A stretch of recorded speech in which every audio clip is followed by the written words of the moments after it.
Tout le monde dehors. L'invité. Notre invité, c'est Gilles Bizien. Gilles Bizien, bonsoir. Vous êtes auteur, vous êtes poète, écrivain, comme ouais, ça va comme ça. Écrivain, ça me convient bien. Ouais, vous aimez la poésie aussi. Beaucoup. Vous avez pas mal œuvré en termes de poésie. J'ai publié pas mal de poésie en revue, ouais, et quelques recueils. Comment vous êtes arrivé à la science-fiction? Parce que du coup, vous êtes aujourd'hui à nos côtés pour la sortie de votre ouvrage Singularité. J'aime bien dire Singularité au pluriel, ça m'a beaucoup plu. Qui sort demain donc chez Chirographer. Ouais, c'est le pluriel parce que justement, c'est un lien avec tous les personnages du roman. Et je suis arrivé à la science-fiction, en fait, je travaille sur tous les genres. Tous les genres m'intéressent, que ce soit le polar, le thriller et le fantastique. J'ai publié pas mal de nouvelles fantastiques. Donc là, je suis passé à la science-fiction. Mais alors, le virage, il est venu d'où? Qu'est-ce qui a fait que vous avez quitté la poésie? Enfin, peut-être que vous l'avez pas quitté du reste, mais que vous l'avez en tout cas mise de côté pour passer au fantastique. La poésie, c'est une bonne école pour le regard, pour la création en fin de compte. Donc moi, ça m'a permis de m'adapter ensuite à ce que je voulais faire en produisant des textes plus longs. Et justement, c'est une bonne école, la poésie, ça ouvre surtout en fin de compte. C'est forcément court, la poésie, pour le coup ou... La poésie contemporaine est courte, ça ressemble au haïku japonais. D'accord. Mais tout n'est pas formel et chacun peut écrire des textes plus longs, plus courts, tout est ouvert. Comme ils le sont en fait. Ouais. Alors dans la poésie, il est beaucoup question d'amour, de nostalgie, c'est quand même des thèmes un peu redondants dans le monde de la poésie. C'est récurrent. Ouais. Dans la poésie contemporaine aussi pour le coup? Disons que c'est des thèmes classiques, c'est vrai, mais le contemporain va quand même creuser beaucoup plus le réel que dans le passé. On s'attache à avoir des formes courtes. Et c'est la matière et le réel qui va primer sur le sentiment, quand même plus que par le passé. Quand j'étais petite, quand j'étais plus petite et que j'étais à l'école, je me rappelle d'une prof de français qui disait que la poésie pouvait faire fonctionner de plus en plus l'imaginaire. Est-ce que c'est le cas aussi pour le coup de la science-fiction et des nouvelles fantastiques?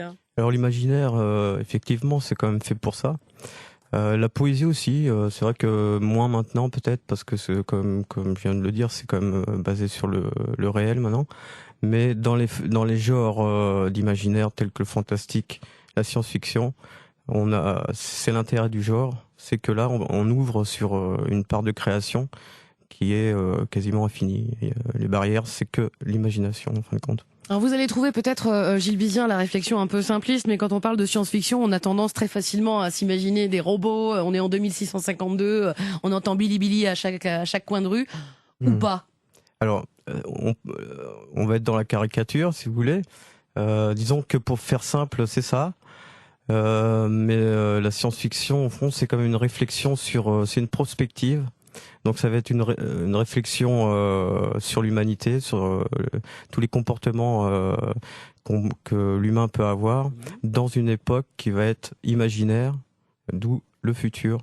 Et justement... Mais quel futur? Parce que pour Singularité, par exemple, on est dans quel futur si on est dans le futur? On est dans le futur humain. C'est-à-dire que c'est... On n'est pas positionné sur une année en particulier ou non? Non, parce que c'est de l'anticipation. J'ai pas voulu justement fixer une date parce que je me suis intéressé au comportement humain, aux relations sociales dans le livre entre les personnages. Donc ça m'a semblé plutôt intéressant de développer ce système de réflexion-là et ne pas le fixer avec une date. Après, c'est pas du space opéra.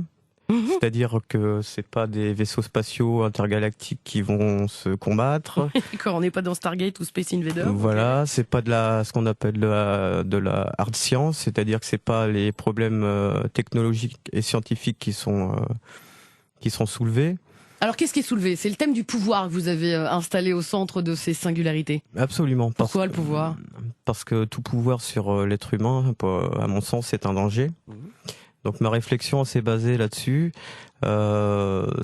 Pour situer l'action du livre, ça se passe dans une mégalopole futuriste et il y a une organisation criminelle qui chapeaute cette mégalopole. Okay. Et justement. Donc c'est les méchants qui sont à la tête de la ville, en gros, c'est ça? Oui, voilà, tout à fait. Et on va simplifier. Hein. Non, mais il faut. Et donc c'est les personnages qui vont se liguer, qui qui vont trouver un point commun entre eux, qui d'ailleurs ils se connaissent pas au début du livre, qui vont se liguer pour pour tenter de déstabiliser le pouvoir en place. Singularité au pluriel, l'ouvrage de Gilles Bizien qui sort très vite. Il est paru aux éditions Chirographer. D'ailleurs, vous avez la possibilité de vous connecter sur Internet, sur le site de Chirographer. Vous pouvez d'ores et déjà le commander, cet ouvrage, Singularité, Gilles Bizien, notre invité ce soir sur France Bleu Maine. L'invité. On est un peu dans le futur cet après-midi avec Gilles Bizien qui est Absolument. écrivain. Gilles Bizien qui a décidé de nous présenter ses singularités. C'est le nom de votre livre qui est à paraître ou paru chez Chirographer. Oui, tout à fait. On peut déjà le commander. Gilles Bizien, singularité, vous nous avez planté le décor il y a quelques minutes de ça, donc on est dans une mégalopole futuriste, pouvoir tenu par une organisation, tenu par un être démoniaque et sans scrupules. Voilà, absolument maléfique. J'imagine qu'il va y avoir une résistance. Tout à fait. Alors quelle est-elle cette résistance? Alors justement, il y a une ligue qui va se former pour essayer de déstabiliser ce pouvoir. Ouais. Alors les personnages, ça rejoint un petit peu le titre. Pourquoi singularité? Parce que les personnages sont en marge. C'est des marginaux, entre guillemets. Ils sont marginalisés à cause de ce pouvoir-là, pas forcément à cause de leur personnalité, mais c'est cette tyrannie du pouvoir qui les marginalise. Donc, Comment elle s'appelle déjà la mégalopole futuriste? Elle a un nom?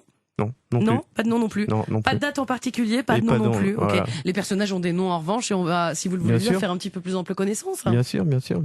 Avec les membres de la résistance.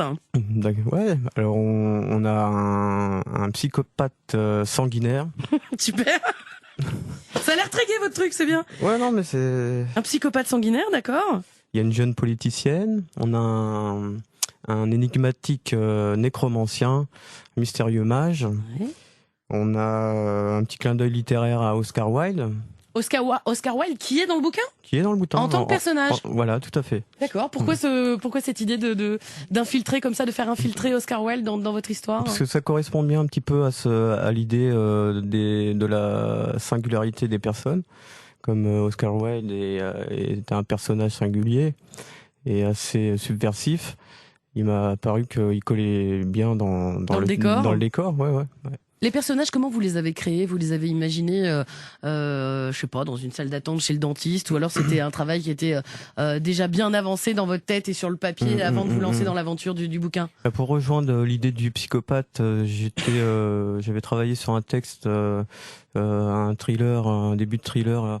Et donc j'ai travaillé pas mal sur les profils de psychopathes. D'accord. Donc je m'en suis servi tout simplement et donc voilà, il m'est apparu un petit peu logique de le faire entrer dans ce roman, même si c'est de la science-fiction. La jeune politicienne? La jeune politicienne, comment elle est venue? C'est le pouvoir, tout simplement, le rapport avec le pouvoir. Sans trop déflorer, c'est quand même elle qui va gérer un petit peu la résistance. D'accord. Une femme au pouvoir? Voilà, tout à fait. Bien. En plus jeune, donc il y a des... On est dans le futur, hein? On est dans le futur. On est dans le futur. Et Oscar Wilde, alors ça vous est venu comme ça? Vous êtes ouais, pourquoi pas? Ouais, mais j'aime beaucoup Oscar Wilde en tant qu'écrivain.